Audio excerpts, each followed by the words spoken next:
Bună seara, dragii mei! Sunt Ela, Tarotela, tarologul vostru preferat, al unora, evident. Sper că vor fi din ce în ce mai mulți. Dragii mei, încerc să fie cât mai scurt această etalare. Mi-am dorit să fie un mesaj de la Univers. De la Univers, de la Dumnezeu, cum vreți voi să îi spuneți. Un mesaj. Vedem cum vine mesajul, eventual și cu un soi de sfat. Unde sunteți sau spre ce vă apropiați o situație, ori în care sunteți și cum să ieșiți din situație, ori spre ce vă apropiați, rămâne de văzut. Mesajul acesta îl veți vedea la momentul potrivit.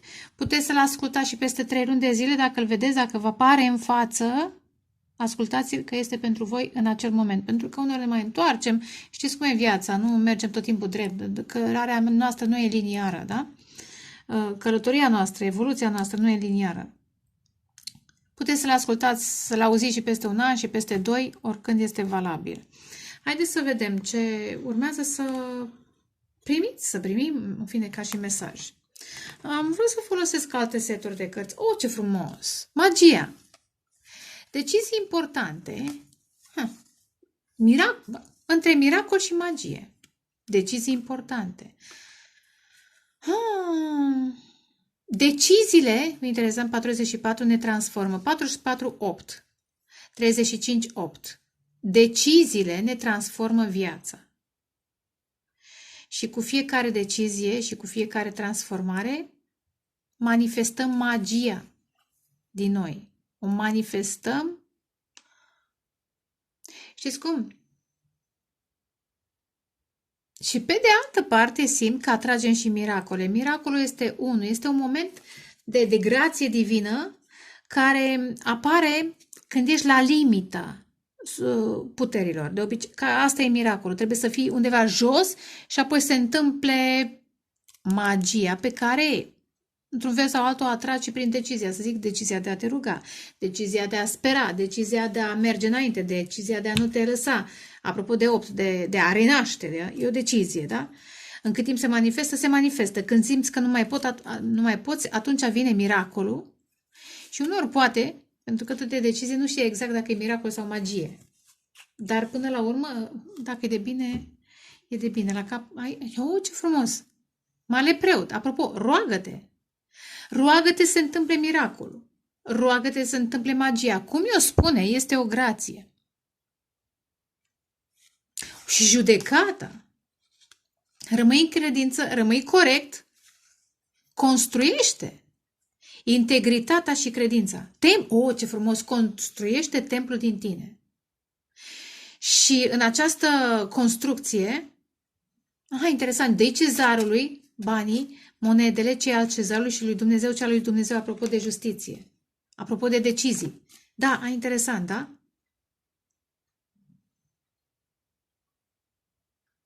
Și poți să creezi magie, că magia de multe ori este creată de noi, miracolul vine prin... Bine, și în magie există esență divină, dar în miracol este clar mâna lui Dumnezeu. Și mai puțin voința noastră, însă deciziile și echilibru ne atrag miracolele. Sper că sunt clară, dar hai să vedem. Mesaje. Dată, de 2 ori. Asta vrea să pară că iese conexiuni. Interesant, 41, dar nici n-am tăiat. Conexiuni.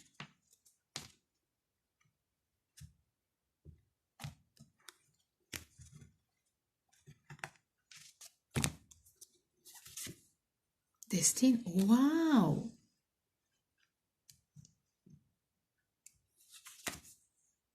Changing. Wow! Are you crazy? Knowledge. Nu iau mai mult, că e deja prea mult. Este deja prea mult. Deci vreau să fie pride.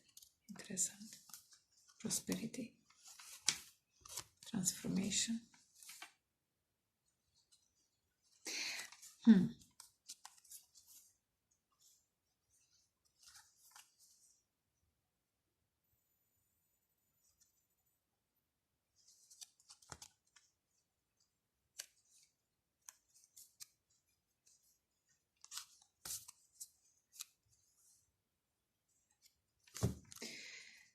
simt nevoia să mă concentrez pe capul ăsta al setului de cărți, dar deocamdată citesc cum au venit. În primul rând 41, conexiuni, și 4 și cu 1 înseamnă 5, mare preot. Conexiunea ta cu divinitatea îți atrage conexiuni predestinate. Urmează, ești pe cale, deci nu știu, cam așa cred că o să fie titlul.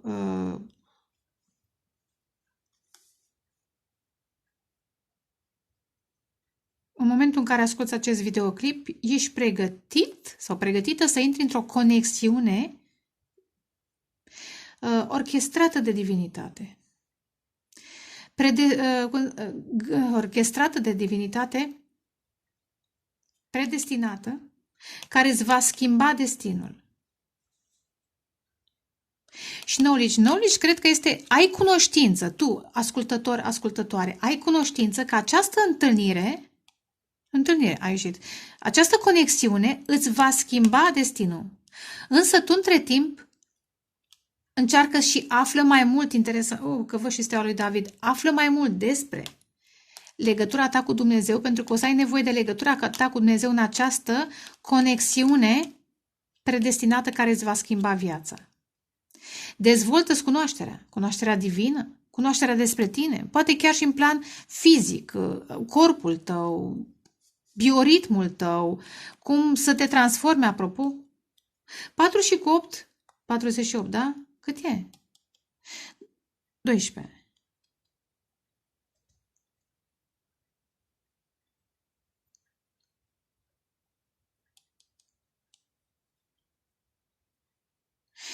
Închei un ciclu. 12 este, mi-aduce aminte de casa 12 a peștilor și încheierea de ciclu astrologic. Chiar dacă este 10 de obicei, unii 9, 10, în fine, sunt mai multe calcule. Dar aș spune mai degrabă nu un ciclu, o perioadă de karmă. Perioada aceea te-a dus încet sau repede într-o poziție în care știi, nici nu te așteptai să știi, cât te știi despre tine. Și cu cât întreții 41 și 48, da? Ambele sunt pe 4. Cu cât întreții această conexiune cu divinitatea, cu atât îți crești cunoașterea, cu atât îți susții stabilitatea, că 4 se repetă, și manifesti 1, 8, o transformare.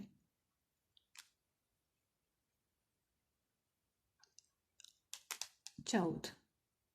Și transformare continuă, dar și o transformare magistrală, deosebită, nu știu, o transformare spectaculoasă. Dar cred că această transformare spectaculoasă se va petrece mai degrabă în această întâlnire predestinată care îți va schimba destinul. Dar, în principiu, tot transformându-te, te pregătești pentru această conexiune. Tot investind în cunoaștere, în informare. Hai să vedem ce mai apare. Mesaj de la Univers pentru cei care vor asculta acest videoclip la momentul potrivit oricând. Deci intrați într-o conexiune, o să și clarific. Cred că așa o să și fac, dar da, așa o să fac. O să clarific. Hai să vedem. Ok. Am amestecat.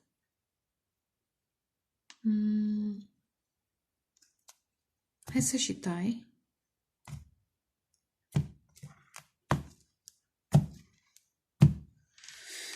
Încep cu destinul. 6 de bâte. Victorie. Wow. Changing, 4 de spade. Wow. Knowledge. Fiul de monede. Și pentru conexiune o clarificare? Nu m-am uitat, că nu mă uit. 7 de cupe. Wow. Fica monedele. 7 de cupe asta, pentru că este tarotul Sufi, este cam cum se pregătește masa de Noruz. Noruz este un soi de Paștele lor. Este sărbătoarea pe care o țin sufiții, iranienii, în perioada solstițiului de primăvară. Și solstițiul este o încheiere de ciclu. Apropo de 12, da, casa 12 a peștilor și berbec, cam așa și este, da? De obicei este în zodia berbecului. Și pe o tavă se pun diferite chestii, prafuri, plante, semințe, chiar obiecte care încep cu ce? Cu S, parcă. Da, cu S, parcă. Da, cu S. Nu știu de ce, cu S. Are un sens. Semințe de susan, eu știu, diferite chestii, da? Au sens. Ideea e că 7 de cupe, asta mi-aduce aminte ca fiind sărbătoarea de noroz. Adică este un moment de bucurie.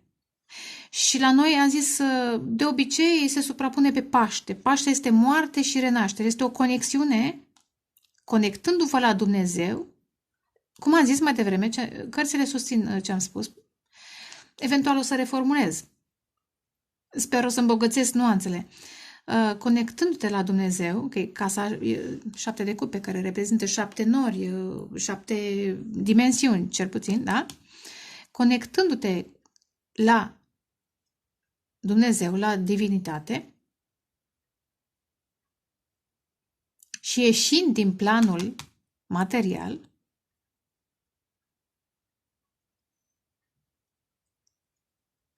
reușești să te transformi, să te cunoști și cunoașterea aceasta, foarte specială, se va manifesta tot în plan material, da? Că fiind un soi de ciclu, da? Pleci din material, crești spre 5, 6, 7D, prin conexiunile pe care le menții cu natura ta divină, cu sinele tău superior, cu îngerii tăi și așa mai departe, puteți să adăugați pentru fiecare cupă câte ceva, da?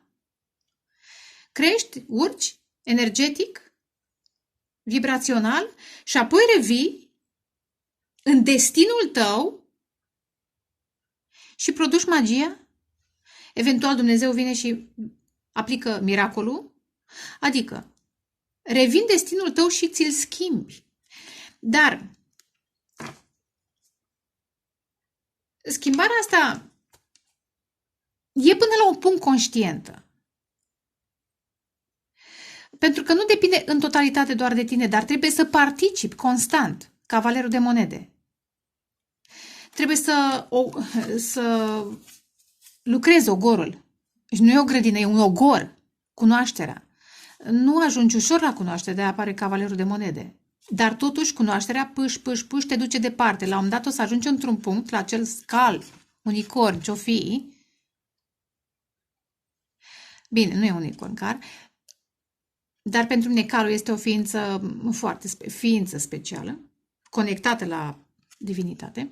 Vei ajunge într-un punct în care lucrurile, după ce au mers greu, vor avansa foarte repede. Și cunoașterea și conexiunea și toate informațiile pe care le primești în acele spații. Și dacă la un moment dat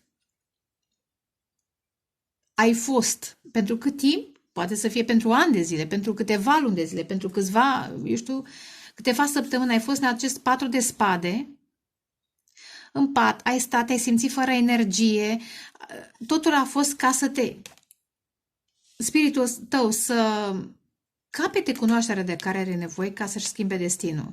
Și cum o capeți, interesant că s-a creat o cruce, da? Vedeți și voi întâmplător, da? Cum o capeți visând, că e 7 de cupe înseamnă visare. Visând, proiectându-te, având revelații, susținând aceste conexiuni astrale, da? Divine.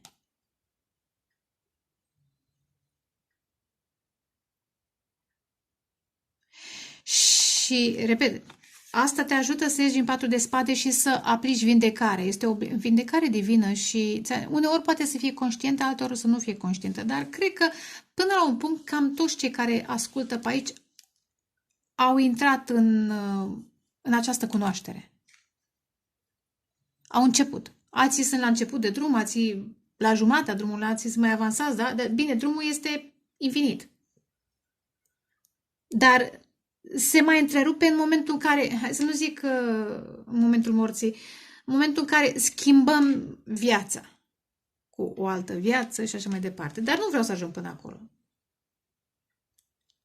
4 și 4, interesant. Iar o chestiune. Tot apare 4, 4, 41, 48. Are sens. Și interesant, 7 destin cu 6. 6 de toiege. 6 și 7. Cred că mai degrabă o să simțiți acest efect pentru cei care ascultați în această perioadă, că e 4 și cu 1, 5, da? Aprilie-mai. Pentru cei care ascultați în această perioadă, efectul a ceea ce spun eu îl veți simți în iunie-iulie. Pentru cei care ascultați altă dată, îl veți simți cam în câteva luni. La modul intens. Pentru că efectul îl simțiți de acum. În câteva zile, în câteva săptămâni, veți vedea schimbarea, că e o schimbare changing. Din 4 mergem spre 41, 5, care e Marele Preot.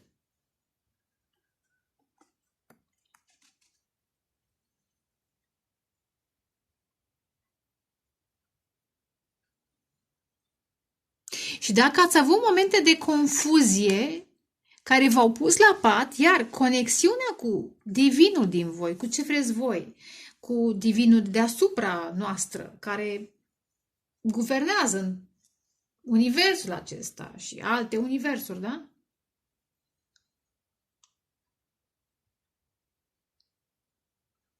Vă va ajuta să vă clarificați. Cum? Informându-vă prin cunoaștere.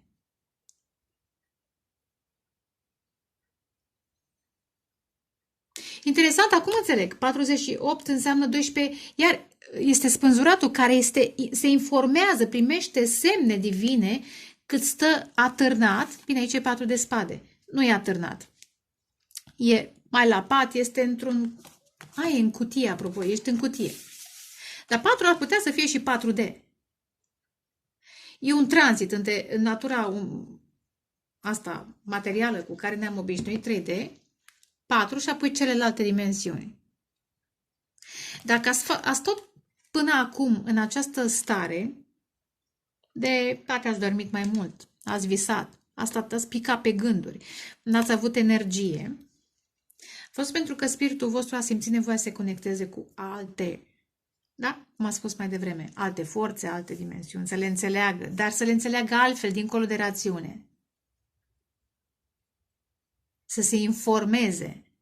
Interesant, hrană. Știți cum e?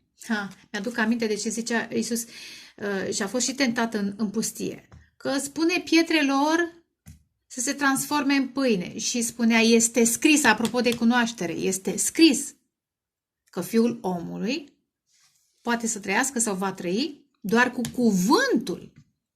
E o chestiune. Mulțumesc mult de inspirație. Da? Poate ați postit. Dar sacrificiul ăsta, sau poate nu-i sacrificiu, deși 12 și ține și de sacrificiu, sau strădania asta,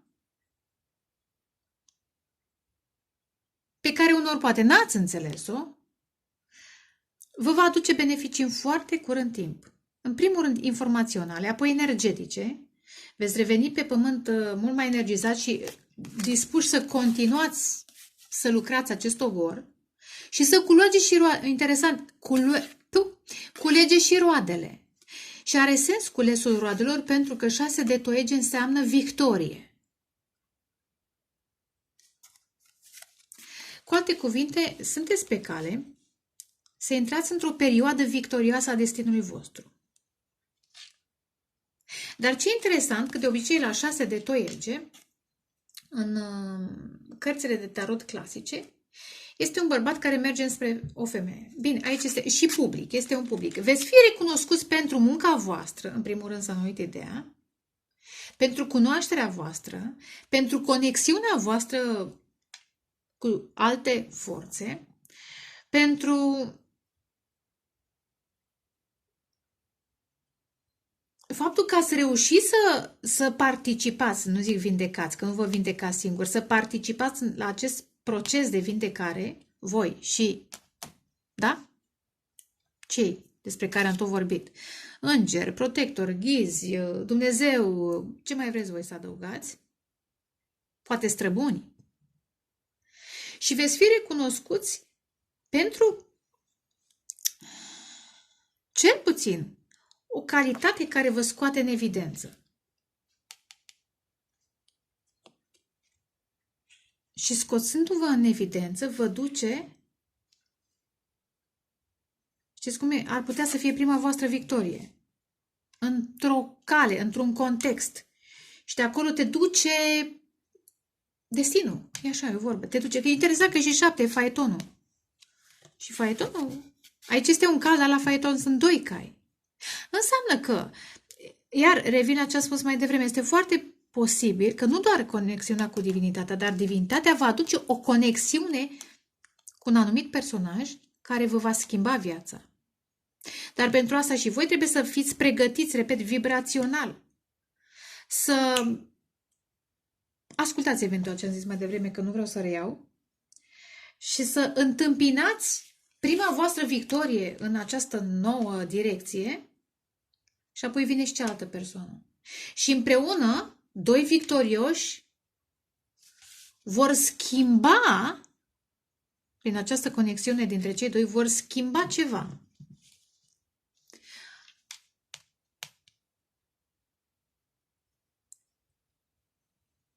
Poate într-o familie, poate vor ajuta oameni bolnavi, poate, zic familie pentru că e casa a 4-a, sau familii.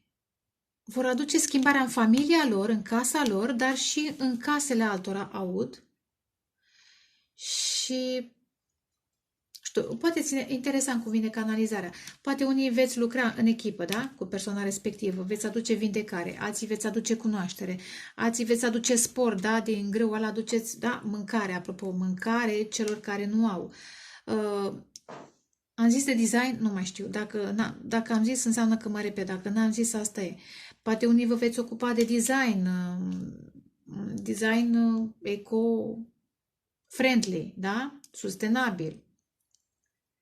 Interesant că văd un deșert.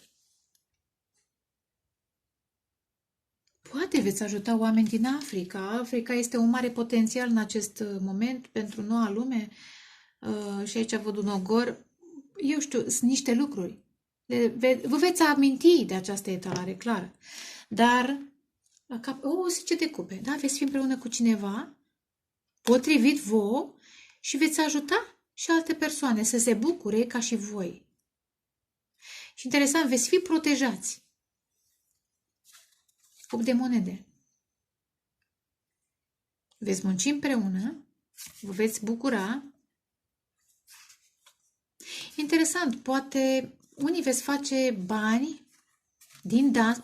Ce-mi place. Că dacă și eu mă învârt, poate odată facem un workshop în care ne învârtim, da? Vă învăț să vă învârtiți. Da. Poate unii veți face bani dintr-o chestie artistică. Ia uite, iar schimbare de direcție, roata norocului, de destin. 6 de cupe, 7 de cupe. E o situație pe care ați visat-o la un moment dat.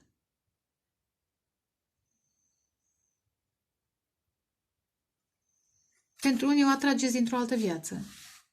2 de monede. Da. Turnul.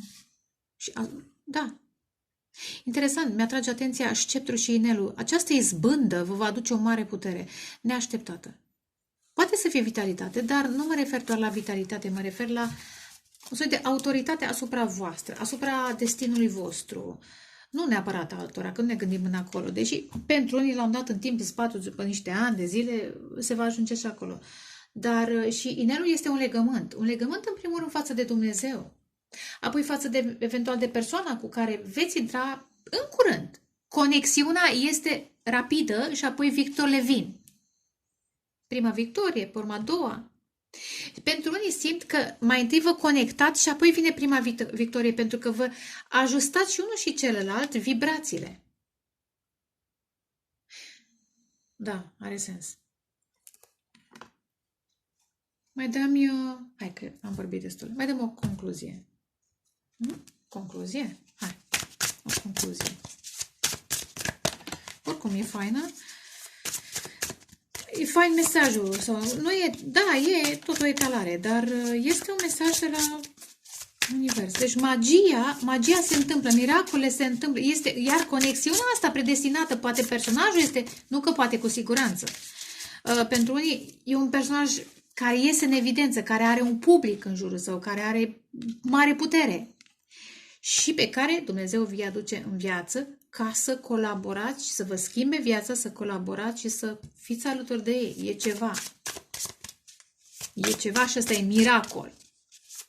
Și împreună veți face magie eventual și veți aduce alte miracole, veți fi un soi de instrumente divine pentru alte persoane. Interesant, aici este o femeie pe un cal și aici este un bărbat și cal, acum văd.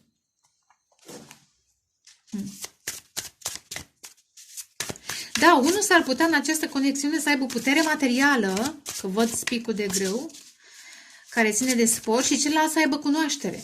Și de-aia vă aduce Dumnezeu împreună. Uite, 3 de cupe, bucurie. O, se face dreptate.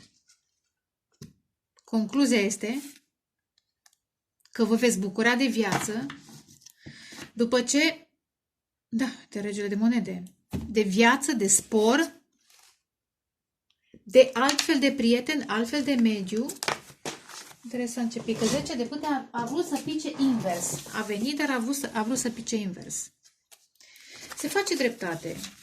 După o situație toxică, vă eliberați de adicții, vă eliberați de frici, de orgoliu, de mândrie, că am văzut aici și mândria, sau poate ajutați pe cineva să se elibereze de mândrie.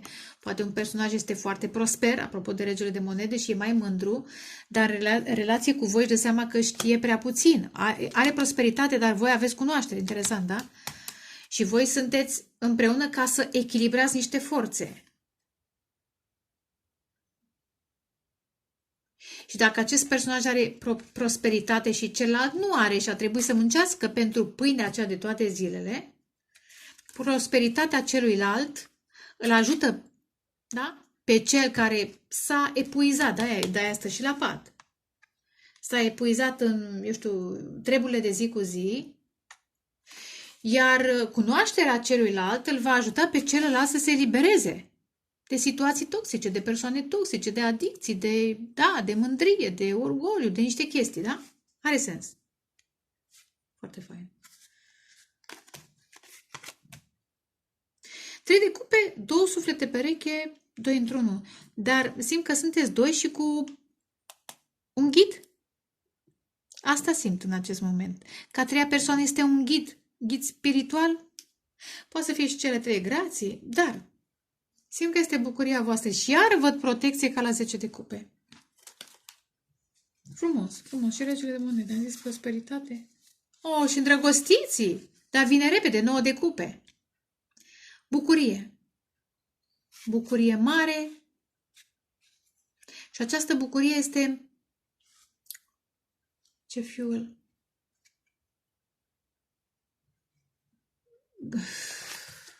Alimentează, mai bine zis.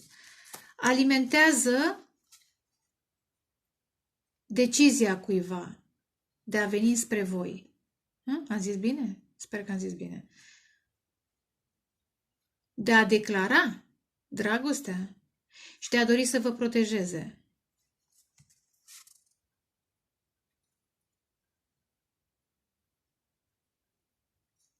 Pentru unii acest masculin să fie mai matur decât voi, mai mare, variază diferența de vârstă, să aibă mi-atrage atenția barba, să aibă barbă, dar simt că acest masculin va dori să stea cât mai mult, poate chiar să îmbătrâniți împreună. Da, să va dori să fie cât mai mult în preajma voastră. Da, cam asta e. 3 de cupe. Mai dăm o carte. 2 de toiege. Wow.